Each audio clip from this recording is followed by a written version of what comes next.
그리스도 안의 삶을 살라. 그리스도인들처럼 행하라. 구원받은 자의 삶을 살라. 이것이 이 4장에서 사도 바울이 우리에게 교훈하는 주제입니다. 예수를 구주로 믿고 구원 얻은 성도들은 불신 세계에서 그리스도의 피로 구원받아 거룩한 백성, 하나님의 자녀가 되었습니다.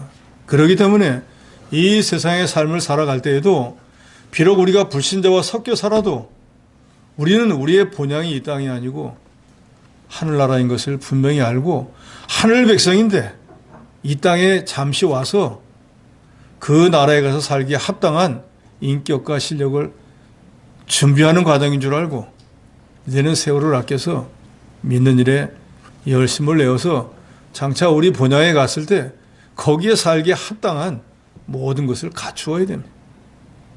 그래서 조금씩 우리가 그리스도의 사람으로 만들어져서 이 땅에서 살아가는 동안에도 그리스도인들처럼 그리스도 안의 삶을 살아야 한다는 것을 말하고 있습니다. 그러니까 한마디로 우리 그리스도인들은 이 세상에서 어떤 모양으로 어떤 태도로 살아야 할 것인가 라고 하는 것을 여기 4장에서 우리에게 좀 구체적이고 분명하게 교훈을 하고 있습니다. 첫째로 1절에서 3절에서 보면은 주 안에 굳게 서라 그랬습니다. 1절 하반절에 보면 바울은 빌립보 교인들을 보고 뭐라고 합니까? 사랑하고 사모하는 형제들이며 기쁨이고 면류관이라 그랬습니다. 그래서 사도 바울이 볼 때 사랑하고 사모하고 기쁨이 되고 면류관이 되는 너희들은 이와 같이 주 안에 서라 하고 말했습니다. 이 말은 우리가 주 안에 설 때에, 즉 주 안의 삶을 살 때에 하나님의 사랑도 받고 하나님이 사모하는 성도가 되고 하나님의 기쁨이 되며 하나님 앞에 면류관을 받을 수 있다는 걸 말합니다. 그러니까 주 안에 있지 않으면은 여기 바울이 말한 네 가지는 우리와 상관이 없어지게 됩니다. 우리가 하나님의 사랑을 받고 하나님의 사모하는 자가 하나님이 기뻐하는 자, 하나님의 면류관을 받을 자가 되려면은 무엇보다도 그리스도 안에 서 있어야 된다는 거예요. 우리가 잘 아는 요한복음 15장 5절에 보면은 예수께서 비유로 말씀하실 때 나는 포도나무요 너희는 가지라. 그래서 너희가 내 안에 있으면은 열매를 많이 맺지만 너희가 나를 떠나서는, 즉 주 안에 있을 때는 여러 가지 영적 열매를 많이 맺을 수가 있지만 너희가 내 안에 있지 않으면, 주 밖에 있으면 너희는 아무것도 할 수 없느니라. 그러니까 여기 지금 4장 1절에 주 안에 서라는 것은 주님께 붙어서 떨어지지 말라는 거예요. 주의 말씀대로 살라는 것입니다.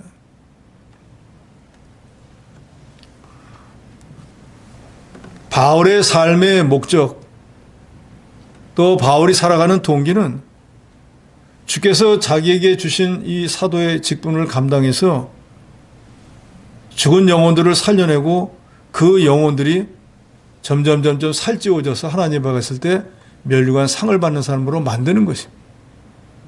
이 시대의 모든 교육자의 목표도 바로 그것입니다. 죽은 영혼을 살려내고 그 영혼을 살찌게 만드는 일. 그게 교육자들이 할 일입니다. 그러므로 사도 바울은 그렇게 구원받은 자들이 하나님의 말씀으로 만들어져서 실제로 그 몸으로 그리스도의 삶처럼 행하는 것을 볼 때 그게 그의 삶의 보람이고 그게 장차 하나님 앞에 갔을 때 자기의 면류관이 된다고 했습니다. 그래서 바울은 빌립보 교인들에게 1절에 간곡하게 말합니다. 너희들은 주 안에 서라.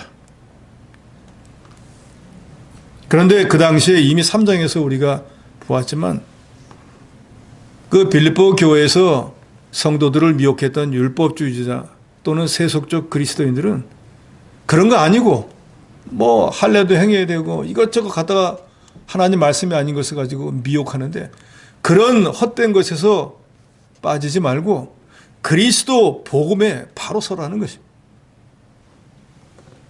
바울은 다른 성경에서도 그런 말씀을 하잖아요. 다른 복음은 없나니 천사라도 만약에 와서 다른 복음을 전한다고 하면 저주를 받을지어다. 주 안에 서라는 것은 이미 받은 복음 신앙을 유일한 근거로 우리 신앙의 그루터기로 삼고 거기서 떠나지 말고 그걸 붙잡고 살라는 것입니다. 그런데 실제로 이 세상의 교회는 그렇게 살지 못합니다. 여러 종류의 여러 부류의 서로 다른 성도들이 모여 살고 있기 때문에 이 교회를 구성하고 있기 때문에 주 안에 서라고 하는 말을 하더라도 서지 못하는 사람들도 많이 있어요. 그래서 여기 2절에 보면 유오디아를 권하고 순두개를 권한다 그랬습니다. 유오디아, 순두개는 빌립보 교회에 충성하는 두 여집사를 말합니다. 그런데 이 두 사람이 서로 충성을 하긴 했는데 서로 의견 충돌이 있었던 것 같아요. 내가 잘났느니 네가 잘났니, 내 의견이 맞느니 네 의견이 맞느냐 하고 충성을 하면서도 사사건건 서로 대립하는 그런 것이 있었던 것 같아요. 그래서 바울이 특별히 유오디아 또 순두개 너희들에게 권하노니 주 안에서 같은 마음을 품으라 그랬습니다. 그래서 이미 3장에 우리가 그리스도인으로서 낮아져서 섬기는 것, 그게 바로 그리스도의 마음이라고 했지 않습니까? 너희가 이 마음을 품으라. 곧 그리스도 예수의 마음이니 하나님이신데도 하늘 보좌로 내려놓고 땅에 오셔서 우리 같은 걸 위해서 대신 죽어주시지 않았느냐. 그러니까 너희도 이 마음을 품으라. 그리스도 예수의 마음, 낮아져서 섬기라.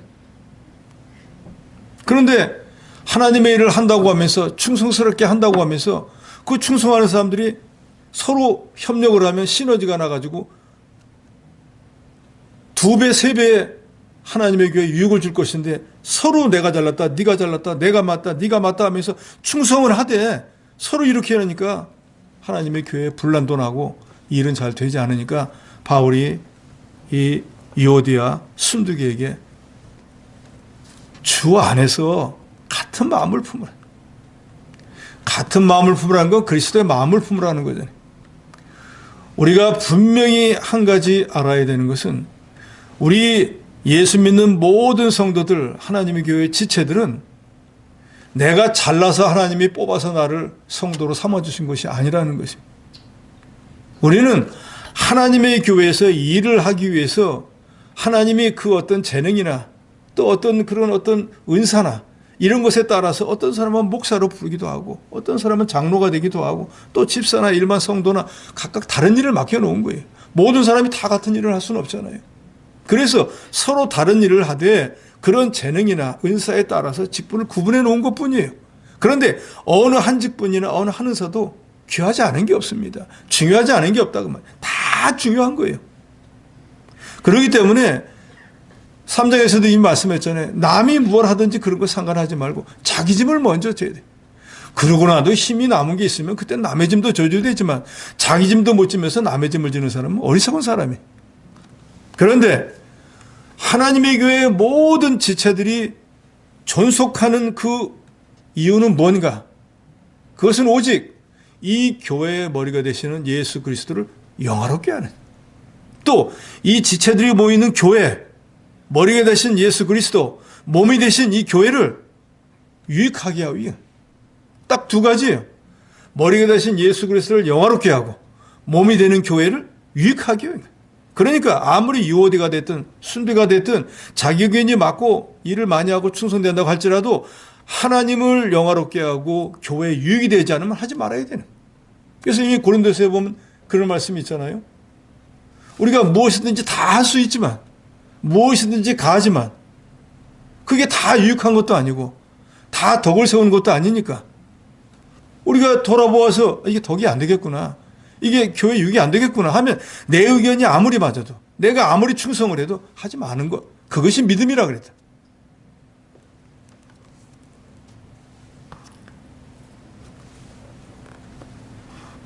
이 유오디아라고 하는 말의 뜻은 향수, 순두개는 행운이.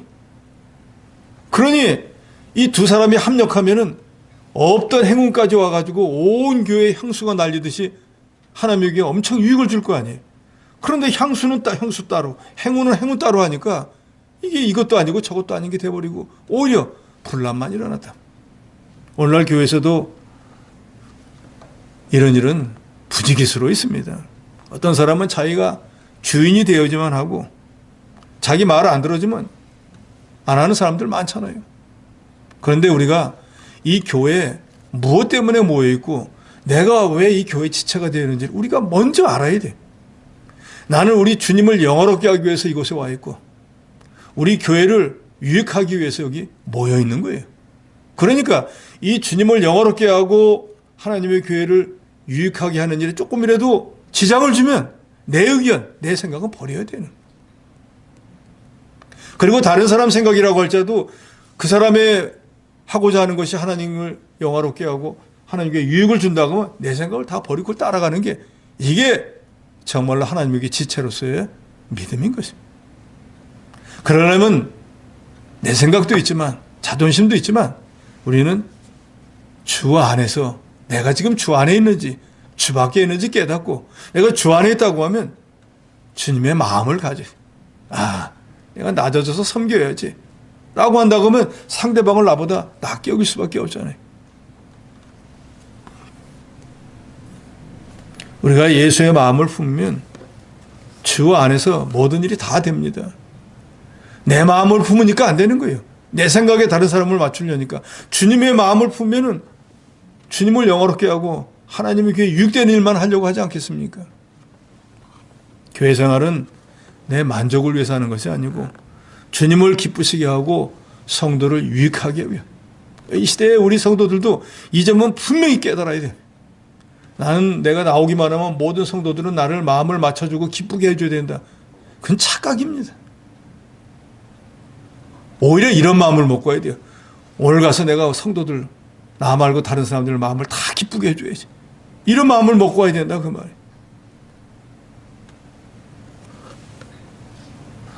우리 기독교인들이 시험 드는 이유는 별게 아닙니다.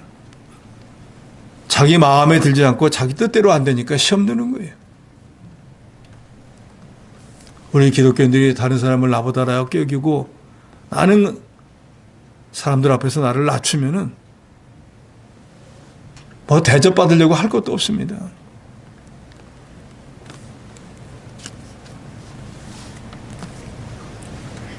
그러니까 우리가 주 안에 서려면 무엇보다도 그리스도 예수의 마음을 품어야 됩니다.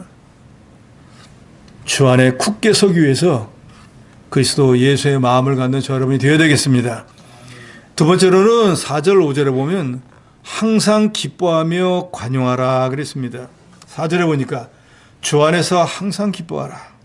내가 다시 말하노니 기뻐하라. 바울은 이 빌립보서에서 기뻐하라 하는 말을 1장에서부터 4절까지 다 찾아보면 18번을 합니다. 그러니까 제일 많이 반복되는 말이 무슨 말이라고요? 기뻐하라. 그런데 이 사도 바울이 지금 이 빌립보서를 써보낼 때 바울은 지금 어디에 있는가? 로마 감옥에 있습니다. 몸이 구속되어 있는 상태에서 빌립보 교회에 이 편지를 써보내는데 그 편지에 18번이나 기뻐하라. 바울은 자기가 자신이 지금 기뻐할 만한 위치에 있습니까? 없습니까? 기뻐할 만한 위치에 있지 않아요. 그런데도 기뻐하라는 거예요. 참 기쁨은 바로 이런 것이. 기뻐할 때 기뻐할 수 있는 건 누구나 다 기뻐합니다. 근데 기뻐할 수 없는 형편에도 기뻐할 수 있는 게 그게 참으로 기뻐한. 그래서 오늘 여기 4장 4절 이 짧은 구절에도 항상 기뻐하라. 기뻐하라 하고 두 마디나 하고 있습니다.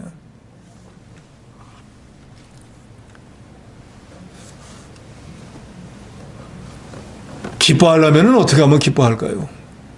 내가 주 안에 있다는 것을 깨달을 때 기뻐할 수 있습니다. 좀 전에 우리가 부른 노래로 주 안에 있는 나에게 딴 근심이 있으랴. 내가 주 안에 있으니까 근심이 없으니까 기뻐할 수밖에 없지 않습니까? 기쁨이 없으니까 염려, 근심, 걱정이 있는 것이죠. 이 구원의 은혜를 깨달을 때 기뻐할 수 있습니다. 여러 가지 어렵고 힘들 때도 아이고 내가 뭐 구원받은 백성인데 이 어려움으로 세상을 떠난다고 해도 더 좋은 곳에 갈 때 무슨 걱정이냐 라고 생각한다고 하면 이 구속의 은혜가 내가 당한 지금 어려움을 능히 기쁜 마음으로 바꿔줄 수 있습니다. 그래서 제가 여러분에게 자주자주 말씀드리지만 구속의 은혜를 깨달아야 돼요. 그 대표적인 사람이 하박국 선지자 아닙니까? 장차 나라가 망할 일을 생각해 보니까 자기 자신도 생각해보면 넓적다리가 덜덜덜 떨렸다 그래요. 온 나라가 쑥대밭이 되고 있는 거 다 뺏길 걸 생각하니까 지금 같은 신앙생활도 못할 걸 생각하니까 넓적다리가 막 떨리는 거예요. 그럼에도 불구하고 내가 예수 믿고 구원 얻어 하나님의 자녀가 된 거예요. 이 세상을 당장 떠나도 천국에 간다는 생각을 하니까 그가지가 뭐 포도나 뭐 열매가 없던지 감람나무 소출이 없던지 밭에 식물이 없던지 우양간이나 외리에 멋이 없던지 그거 나하고 상관이 없고 나는 그저 구원받은 이 은혜로만도 감사하고 기뻐할 수 있다. 우리도 능히 이와 같은 믿음을 가져야 할 것입니다. 기뻐할 게 없는데 어떻게 기뻐합니까? 그런데 우리가 기뻐할 걸 찾아보면 정말 기뻐할 게 많습니다. 구원받은 은혜 얼마나 감사해요. 나보다 잘난 사람들이 다 구원 못 받았는데 나 같은 게 구원을 받았지 않습니까? 세상에 나가면 별로 알아주지도 않는데 하나님에게 오니까 집사님, 권사님, 장로님, 목사님 뭐 님자가 떨어지지 않도록 꼬박꼬박 해주지 않습니까? 세상에 우리가 이런 복된 삶을 살고 있는데 당장 뭐 좀 없다고 그게 무슨 대수겠어요? 정말로 조그만 육신의 것을 멀리하고 내 영적인 것이 얼마나 잘된 것을 보면 기뻐할 수 있습니다. 여러분도 가끔 그러시잖아요. 믿지 않는 형제들 영적인 면이 다르니까 뭐 얘기해보면 답답하기가 뭐 벽에다 대고 얘기하는 것 같아요. 차라리 성도들끼리 이렇게 얘기를 하면 마음이 편한데 뭐 형제들하고 얘기해봐야 맨 돈 많이 번 얘기 뭐 집 산 얘기 아니면 뭐 차 좋은 거 탔다 날마다 그거 외에는 없잖아요. 다른 게 즐거움이 없으니까. 그런데 신앙적인 얘기를 해보면 내가 깨닫지 못한 걸 깨달았을 때의 그 기쁨, 내가 그동안 봉사하지 못했던 걸 봉사했을 때 그때 하나님이 주시는 그 기쁨, 이런 여러 가지 영적인 이런 기쁨을 느끼는 이 대화를 하면 마음이 뻥 뚫어지는 것 같은 게 뭐 가진 거 없어도 마음이 그렇게 평안한데 아무리 기름진 걸 먹고 좋은 데 갔다고 할지라도 서로 맞지 않는 얘기를 아무리 해봤자 피곤하기만 하고. 여러분 그런 거 경험하지 않습니까?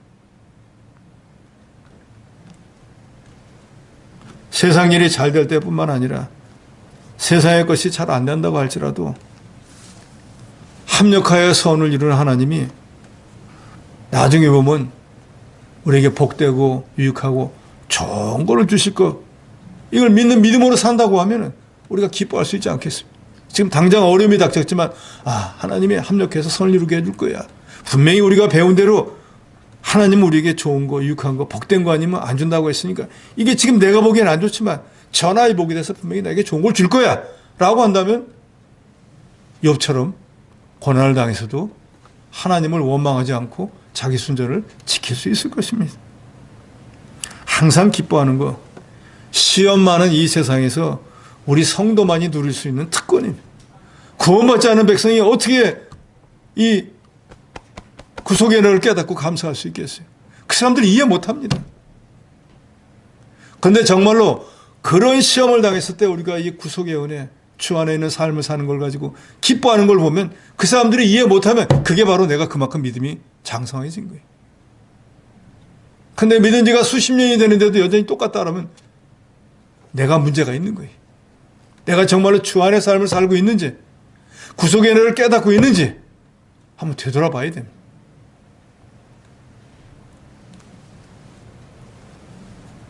뿐만 아니라 5절에 보면 너희 관용을 모든 사람들에게 알게 하라 그랬습니다.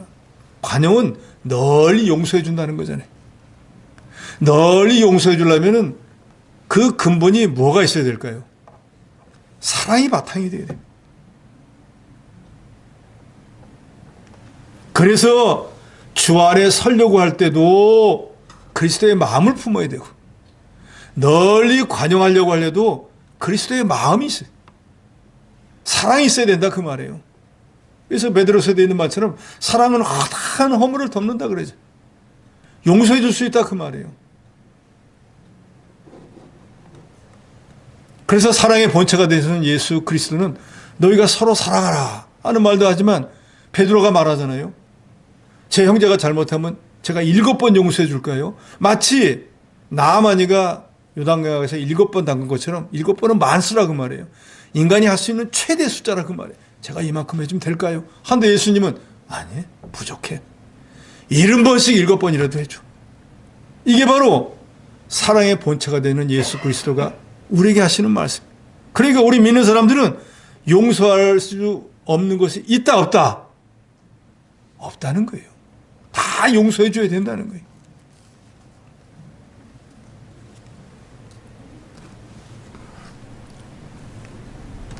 사무엘상 24장에 보면은 그 굴 속에 들어가 있던 피해 있었던 다윗이 그 안쪽에 사울이 들어옵니다. 그리고 거기 들어오러 자는 거예요.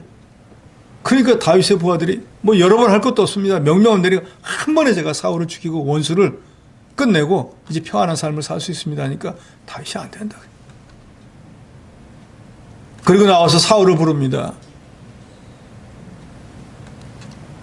보니까 자기가 좀 전에 다윗이 조금만 악한 마음을 먹었으면 죽을 뻔했어요. 그런데 다윗이 자기를 살려준 것을 보고 이렇게 말합니다. 사람이 그의 원수를 만나면 그를 평안히 가게 하겠느냐? 내가 오늘 내게 행한 일로 말미암아 여호와께서 내게 선으로 갚으시기를 원하노라. 보라, 나는 내가 반드시 왕이 될 것을 알고 이스라엘 나라가 내 손에 견고히 설 것을 아노니. 이 사람 하는 말이 뭐예요? 원수를 외나무 다리에서 만나는데 어떻게 그냥 보내주냐 그 말이에요. 나 같으면 벌써 죽였다 그 말이에요. 근데 너는 나보다 선하다. 다윗은 어떻게 용서해 줄 수 있었을까요? 부하들이 그렇게 죽이자고 했는데 왜 안 죽였을까요? 하나님의 뜻이 뭔지를 알고 있었거든요. 원수도 사랑하라고 하는 말을 실천한 거잖아요. 그러니까 오히려 그 원수가 다윗을 축복합니다. 내가 내 다음에 왕이 될 거야.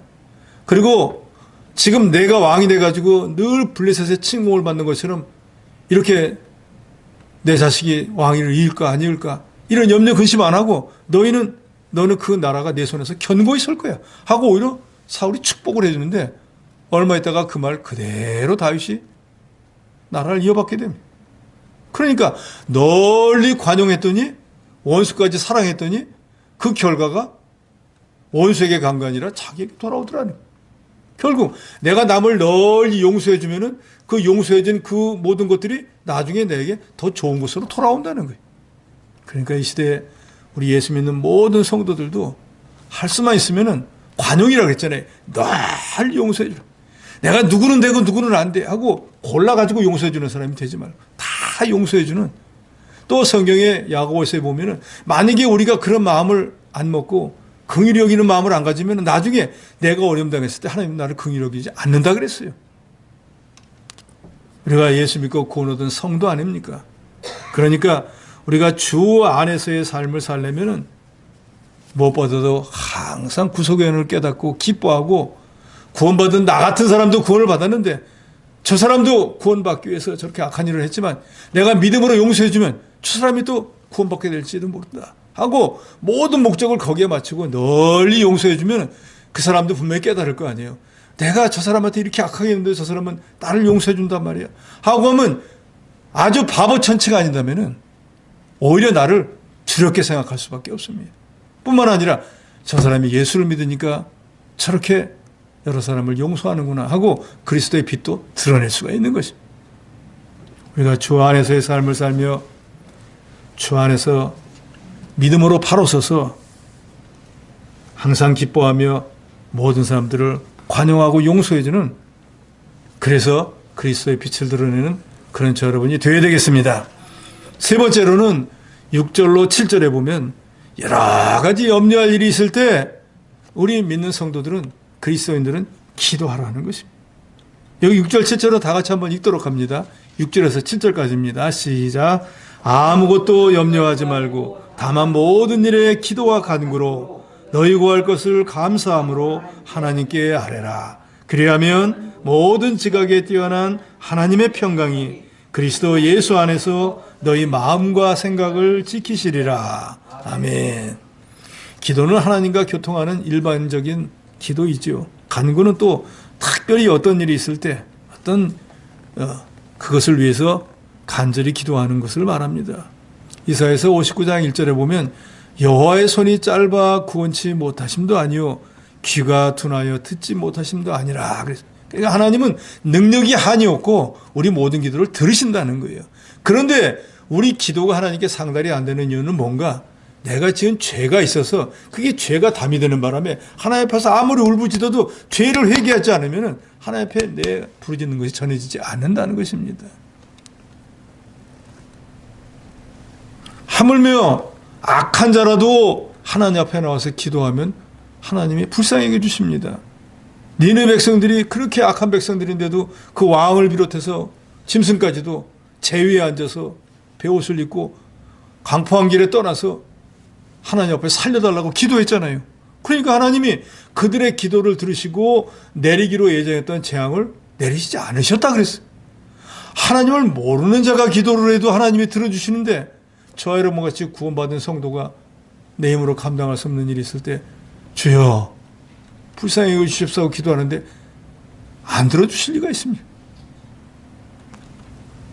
예수님은 누가복음 비교해서 기도에 대한 얘기를 하실 때 분명히 말씀하잖아요. 속히 원한을 풀어주리라. 그러니까 문제는 이런 다급하고 급한 일이 있음에도 불구하고 기도하지 않는 그것이 문제라 그 말이에요. 이미 기도에 대해서 우리가 여러 번 상고했지만 하나님이 주시기로 예정된 것도 가만히 있는 사람에게 주는 것이 아니라 구하여만 주신다 그래요. 기도는 우리가 하나님과 교통할 수 있는 특권입니다. 하나님의 것을 우리가 받을 수 있는 통로예요. 그렇지만 이 특권은 사용하는 사람에게만 그 특권에 대한 그 혜택이 주어지는 것이지 이 특권을 사용하지 않는 사람에게는 아무리 신앙생활을 오래 해도 하나님이 주지 않습니다. 하나님은 하나님의 말씀에 맞도록 해야지 주시는 거지 우리 생각에 맞도록 해서 주시는 것이 아닙니다. 또 우리가 하나님 앞에 간구해서 구할 때에 하나님이 무엇을 주시든지 하나님이 주시는 것으로 알고 감사함으로 받으세요. 거기 얘기했죠? 너희 구할 것을 감사함으로 하나님께 아뢰라. 이 감사함은 구할 하나님이 있는 것에 대해서 감사하고 그 다음에 우리가 무엇을 구하든지 주실 것을 믿고 감사하는 거예요. 그런데 하나님이 내가 A를 구했는데 B를 주셨다. 그럼 감사해야 될까요? 감사하지 말아야 될까요? 감사하셔야죠. 안 주는 건 하나님은 우리가 기도할 때 이런 경우에요. 주실 수도 있고 안 주실 수도 있습니다. 원하는 것을 그대로 줄 수도 있고 바꿔줄 수도 있어요. 그러니까 주시는 것은 하나님이기 때문에 우리는 하나님 앞에 이걸 제가 원합니다라고 했지만 하나님이 더 좋은 걸 바꿔주시면 예를 들어 여러분 이렇게 생각해 보세요. 하나님 제가 1억이 필요합니다. 그런데 하나님이 예를 들어 100억을 주면은 주님 아닙니다. 100억은 제가 원하는 금액이 아닙니다. 1억으로 바꿔주세요. 그러겠어요? 아무 소리 안 하고 주여 감사합니다. 싹 받지 않겠냐 그 말이에요. 그런데 100억을 달라고 기도했더니 하나님이 1억만 주면 영감만 쫀쫀해가지고 뭐 막 온갖 궁시렁궁시렁 할 거 아니에요. 주시는 분이 마음인 거예요. 1억을 주든 100억을 주든 안 주든. 그러니까 우리는 안 주어도 하나님이 안 주는 뜻이 있겠지 하고 감사하고 100억을 달라는데 1억을 주셨어도 감사합니다. 1억을 달라는데 100억을 달라면 그 말할 것도 없이 온 사람 붙잡고 감사도 하겠죠. 기도는 하나님만이 하실 수 있는 초자연적인 능력의 역사를 간구해서 받는 것입니다. 그러니까 간구할 때도 감사함으로 간구해야 되고 받고 나서도 뭘 받았든지 간에 감사하셔야 돼요. 그리고 예수님은 특별히 기도에 대해서 이런 말씀을 하셨잖아요. 너희가 믿음으로 기도하는 것은 받은 줄로 여기라. 즉 그 말은 주님이 기도를 이미 들으셨고 너희가 구하는 것을 받기까지는 하나님이 정한 시간이 정해져 있다는 걸 말하는 거예요. 그러니까 우리가 너무 조급해서 빨리빨리 민족이라 오늘 기도하고 내일 안 오면은 하나님이 안 해준다고 궁시렁궁시렁. 하나님은 그렇게 우리가 원한다고 해서 주지 않습니다. 그러니까 이 기도라고 하는 특권도 구해야만 되고 구한다고 할지라도 즉시 응답이 없을 수도 있고, 또 주실 때 안 주실 수도 있고, 바꿔 주실 수도 있고, 여러 가지 변수가 있다는 거. 그러니까 우리는 그저 이렇게 사람의 힘으로 안 되는 것을 구할 수 있는, 주실 수 있는 하나님 있다는 것에 감사하시죠. 저 같은 경우에는 새벽에 나와서 기도하는 거 얼마나 감사한지 모르겠어요. 저도 뭐 가정생활도 하고 자녀도 있고 성도 여러분과 이 목회도 하는데 철하고 근심이 없고 염려가 없고 걱정거리가 없겠습니까? 그런데 사람을 붙잡고 아무리 얘기한다고 해결이 됩니까? 그런데 이 새벽에 하나님 앞에 고자질하면 얼마나 고소한지 몰라요. 예? 여기 계신 분들이 말 안 들으면 하나님 앞에 막 고자질해도 하나님은 다 들어주시고, 그런다고 뭐 저주를 하는 건 아니지만, 그런데 세상에 어떤 분이 내가 좀 시간 좀 내갖고 내 얘기 좀 들어주세요. 그러면 하루 종일 들을 사람이 누가 있겠느냐고요. 또 똑같은 것을 날마다 가서 하면은 진저리가 나가지고 내 발소리만 들어도 다 도망가 버릴 거 아니에요. 근데 우리 주님은 새벽에 내가 아무리 똑같은 걸 가지고 기도를 해도 늘 들어주시고, 말면은 꼭 심령의 평안도 주시고, 또 내가 정말로 하나님 앞에 구한 게 있으면 어느 정한 때가 되면 들어주시고, 꼭 구한 걸 주시지 않아도 바꿔라도 주시고. 그래서 저는 기도할 때마다 늘 제가 구한 것보다 더 많은 걸 주셔서 저는 그래서 감사할 것뿐이고 그냥 감사합니다. 그거 외에는 없습니다.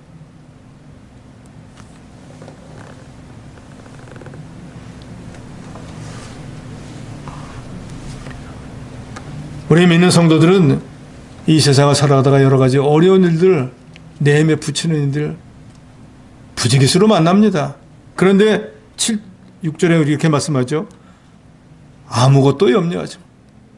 어떤 종류가 됐든 염려하지 말라는 거예요. 인간사의 문제든 물질의 문제이든 영적인 문제이든 모든 거 아무것도 염려하지 말고 오직 기도하라. 그러면 기도할 때 여기 특별히 감사 빠지지 마시기 바랍니다. 툭툭툭 하지 말고 기도할 수 있게 된 것을 감사하면서 하나님 앞에 기도하면은 모든 지각에 뛰어난 하나님, 인간의 생각을 초월하시는 하나님이 마음의 평강을 먼저 주시잖아요. 아무리 우라통 터지는 일이 있어도 하나님 앞에 기도 탁 하고, 아니면 너무 화가 나가지고 막 눈물이 날 정도로 기도하고 나면 얼마나 막 속이 편하지. 여러분도 그런 거 느끼잖아요. 방금 전에 혈압으로 막 넘어갈 것 같았는데 기도하고 나니까 마음이 샥 편해. 아이고 할 수 없다. 뭐 죽으면 죽고 살면 사는 거지. 이런 마음이 거기서 생기는 게 아니라 그 말이에요. 주님이 주시는 모든 지각에 뛰어난 하나님의 평강이라. 마음만 평안하게 해주는 게 아니라 얼마 있다 보면 정말로 그 문제까지도 해결해 주시. 제가 우스갯소리로 여러분 말씀드렸잖아요. 아들이 이 건대병원에서 진찰받으니까 허리 디스크로 이 정도면 제대할 수 있다는 거예요. 그럼 그거 갖다 그냥 제출해갖고 제대시키면 되는데, 강남에 더 유명한 병원에 가갖고 진찰했더니 에이, 술 안 해도 된다는 거예요. 그래, 술 안 해도 된다잖아. 그냥 들어가. 해놨더니 입이 대빨 나와가지고 자기 똑같이 같은 날 입대한 친구는 제대하는데 자기는 제대 안 시켜준다고. 전화 왔는데 아빠 때문이야. 제대 못한 거지. 강대상에 앉아있는데 왼쪽 귀에서 계속 아빠 때문이야. 아빠 때문에. 며칠을 괴로워하는지 몰라요. 내가 이렇게 능력도 없어가지고 그거 전화 한 번 해가지고 그 MRI 증거가 있는데 제대시켜주면 될 건데 그걸 못 해줘가지고 아빠 때문이야. 아빠 때문에. 괴로워 죽겠네. 그래서 하나님 앞에는 그렇게 기도했습니다. 주여, 제 뜻대로 마옵시고 하나님의 원대로 되게 해주시오. 그래서 뭐 8개월인가 뭐 6개월인가 지나가면 원래 휴가 나오잖아요. 1년 동안 휴가 안 나왔어요. 아빠 괘씸해서 휴가 안 간다.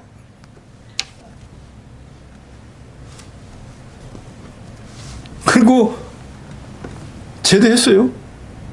제대하고 세월이 오래 지나고 난 뒤에 어느 날 오더니 아빠 군대 생활 끝까지 한 게 잘한 것 같아. 그래서 왜 그래요?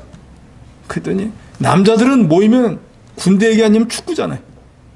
근데 군대 끝까지 제대했잖아요. 그러니까 나도 뭐 하고 자랑하는데 이 가서 제대 안에는 가서 몇 달 안 돼갖고 그냥 얘기할 게 없어요. 넌 빠져. 축구에 같이 동참하다가 군대 얘기하면 빠지는 거예요. 근데 자기는 어쨌든 간에 돼가지고 수술도 안 하고 지금까지도 멀쩡하게 있으니까 이제 또 고맙다 그러더라고요. 그래서 젊은 애가 허리에 칼을 대가지고 있었으면 그거 얼마 있다가 또 문제가 생기면 또 칼 대고 하는데 하나님이 다 뜻이 있어서 그렇겠지. 그래서 그 일 위에도 하나님 앞에 무지무지하게 가. 이런 하나님이지. 다 알아서 해주지. 정작 그 일을 당했을 때는 인간적으로 내가 이렇게 능력이 없는 인간이야. 아이 이거 하나 만족을 못 시켜주나 했고 얼마나 괴로웠는지 모르는데 세월이 지나고 나니까 오히려 와가지고 고맙다 그러니까 내가 고마운 게 아니라 하나님이 고맙지.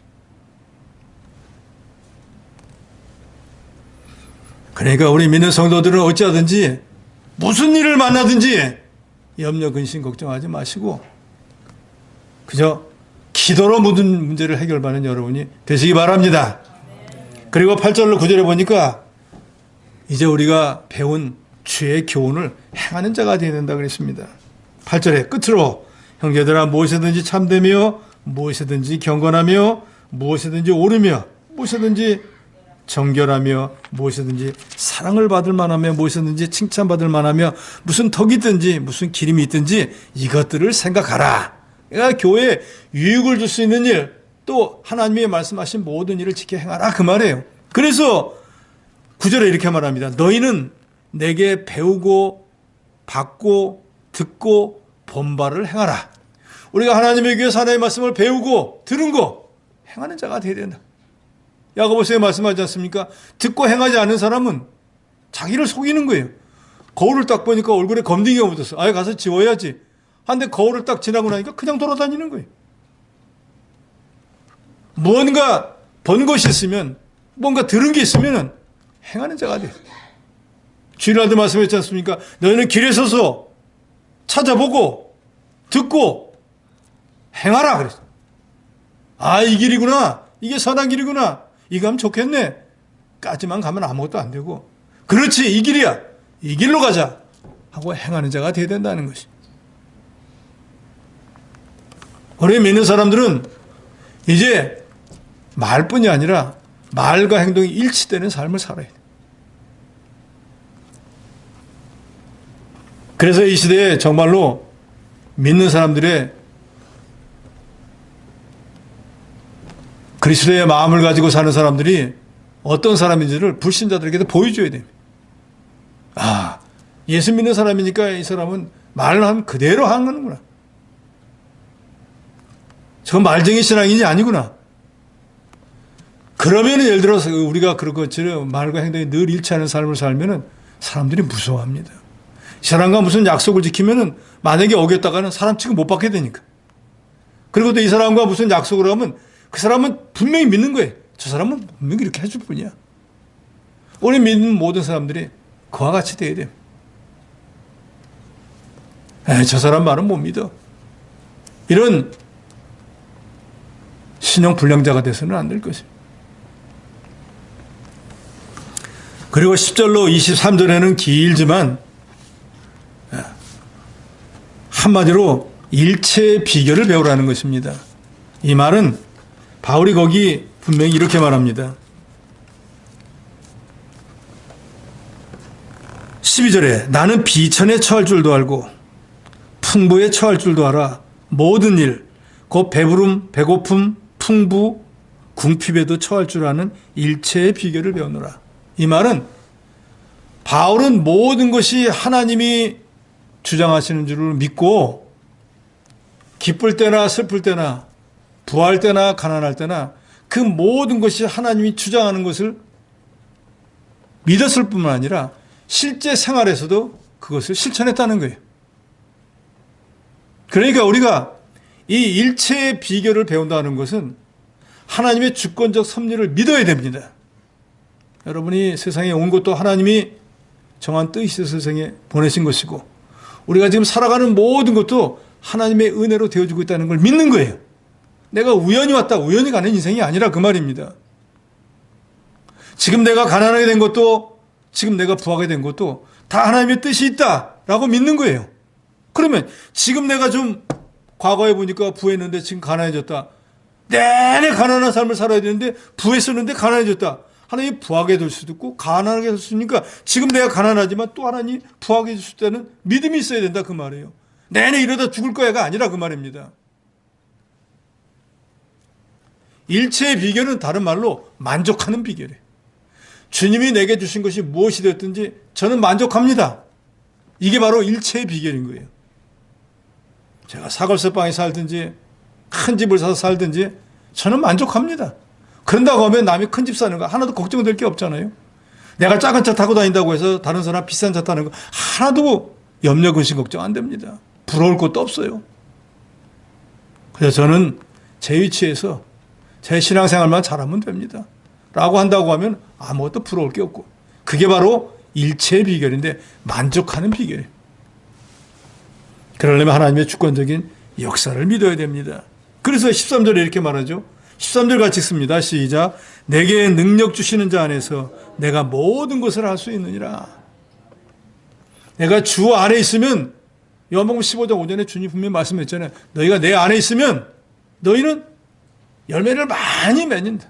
내가 주 안에 있으면 내가 능력 주시는 자 안에 있으면 내가 모든 걸 할 수 있다. 내가 모든 주의 일을 할 수 있다. 나는 배운 게 없어서, 나는 가진 게 없어서, 나는 학벌이 모자라서 뭐 그런 핑계 할 거 없다 그 말이에요. 내가 주 안의 삶을 살며 만족하는 삶을 살면은 하나님의 교회에서 무슨 일을 맡기든지 다 할 수 있다 그 말입니다.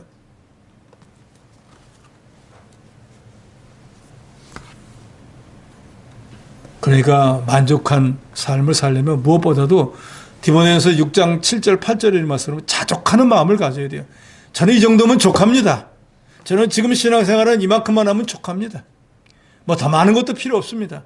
그래서 바울은 디모데전서 6장 7절 8절 이렇게 말하잖아요. 우리가 세상에 아무것도 가지고 온 것이 없으며 또한 아무것도 가지고 가지 못하리니 우리가 먹을 것과 입을 것이 있은즉 족한 줄로 알 것이니라. 남들보다 더 좋은 거, 더 좋은 옷 먹고 마시지 못했어도 그냥 입고 신고 있으면 되지. 잘 집 있으면 되는 거지. 무슨 뭐 더 내가 신앙생활만 바로 하면 되는 거지. 뭐 이거에 더 벗어나서 얼마나 더 잘 될 것이. 아, 101집 가졌다고 밤새도록 방을 돌아다니면서 할 겁니까?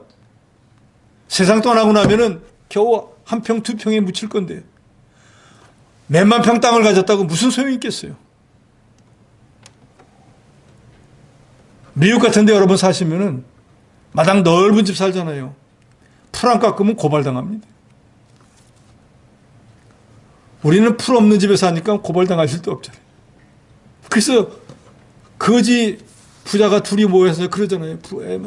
부자동체가 막 앵앵 가니까 야, 불났나 봐. 그러니까 그 아버지가 아들한테 넌 나한테 고맙게 생각해야 돼. 왜요? 우리 집이 없잖아. 불날 일이 없잖아. 어떻게 생각하느냐에 달린 거예요. 우리 집도 없이 살아 하면은 불쌍하지만 집이 없으니까 불날 염려가 없네요. 진짜 근심 걱정이 없잖아요. 도둑 들어올 일도 없잖아요. 그러니까 어떤 형편이든지 바울이 자족하기를 배웠다고 했는데 우리도 바울처럼 이렇게 자족하는 삶을 산다고 하면은 우리가 그리스도 안에서 기뻐하고 관용하고 또 이 뭡니까? 하나님의 여러 가지 문제가 있을 때 염려하기 대신 기도하고 뿐만 아니라 하나님의 말씀대로 깨달은 것을 행하고 자족하는 삶을 산다고 하면은 우리를 보는 사람들은 야, 그리스도의 사람들은 틀리구나 라고 그 사람들이 인정할 때 우리를 통해서 그리스도의 향기가 드러나요. 우리가 그리스도인으로 인정받게 되는. 주님은 바로 우리가 이 세상에 살아갈 때 이런 사람이 되기를 원하신다. 이게 그리스도인으로서의 삶을 사는 거니까 저와 여러분 이제 남은 인생 동안에 정말로 우리가 이 구속의 은혜를 깨닫고 감사함으로 주 안에서의 삶을 살며 항상 기뻐하고 관용하고 여러 가지 일이 있을 때는 염려하지 말고 기도하고 자족하는 삶을 살아서 하나님을 기쁘시게 하고 하나님께도 사람에게도 그리스도로 인정받는 저 여러분이 되어야 되겠습니다.